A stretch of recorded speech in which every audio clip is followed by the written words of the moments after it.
Dans le viseur, pour les bons, les brutes et les truands dans les sports au Togo. Dans le viseur, ou le billet de la radio sportive qui couvre de laurier les bons acteurs et de satire les mauvais. Dans le viseur avec Franck Nouyama.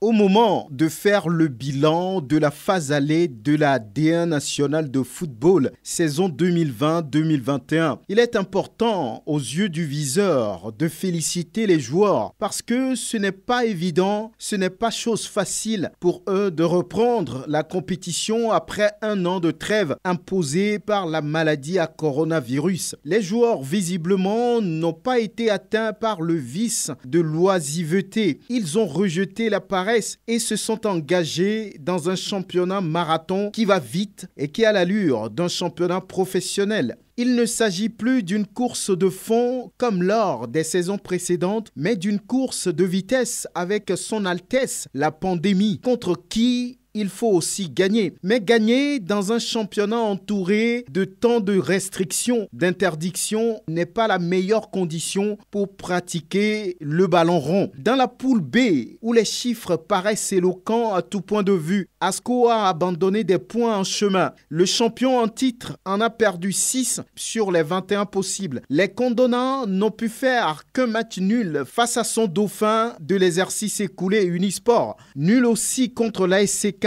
puis contre l'AS Bina. Un parcours que certains observateurs qualifient de mitigé. Unisport, vice-champion en titre, est dans le rythme imposé par la SCK dans le groupe B et avance sans tambour ni trompette pour peut-être surprendre comme ce fut le cas lors de la saison dernière. Le club de Kouloundé tenu par Bodi Taouraoué préfère visiblement être en embuscade qu'être dans les cascades de déclarations. La SCK a montré sa solidité, son efficacité tout au long de la phase allée. Une attaque puissante des joueurs de niveau international. Bref, Jonas Kokou-Komlan a apparemment tout ce qu'il faut pour dominer la zone nord. Les chauffeurs auront tort de fléchir par la suite. Semassi essaie de s'accrocher, essaie de chercher la bonne formule pour aller vers le 11e titre annoncé depuis des années. En réalité, les guerriers ne font plus peur. Sarah Football Club, Ifodje, Koroki, champion du Togo 2018 et le néophyte AS Bina sont presque logés à la même enseigne et ne sont pas à l'abri d'une descente, même s'il est peut-être trop tôt de le dire. Que dire de la poule A où Gomido a surpris en proposant un jeu intéressant avec beaucoup de joueurs d'expérience. Les showboys ont souvent eu l'occasion de faire le show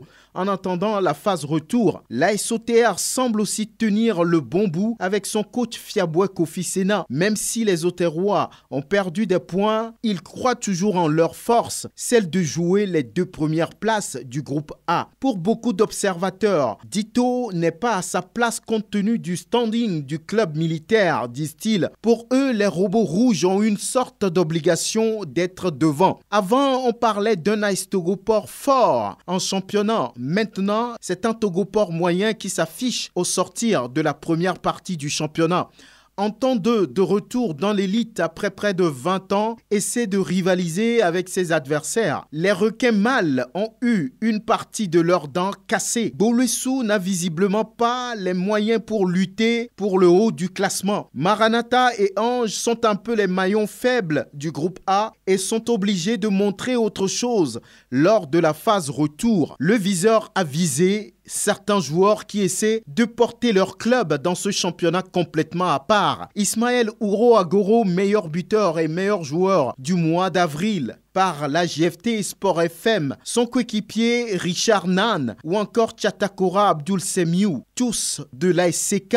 Marouf Tchakei, Ouro Nimini Nazif d'Asco, Ouro Bodi Arissou de Semassi, Ataba Manim de Goluissou, Folik Badouegan, Joseph Madouka ou encore Tudi Mensa de Gomido, Akoro Bilal de l'AS OTR, Isham Tadjobo à Kakpo Kwadjo de l'AS Togoport, Godwin Okwarashika de Sarah Football Club, Akakpo Junior de l'Antan 2, Yakubu Nouroudine ou encore Tchabalanja Abdul Kerim d'Unisport. Courage au président de club. Ils sont aussi à féliciter. Les arbitres peuvent nettement mieux faire. Ils ont été pointés du doigt dans certains matchs. Quant à l'organisation dans son ensemble, si on est d'accord qu'aucune œuvre humaine n'est parfaite, alors Allons-y, à très bientôt.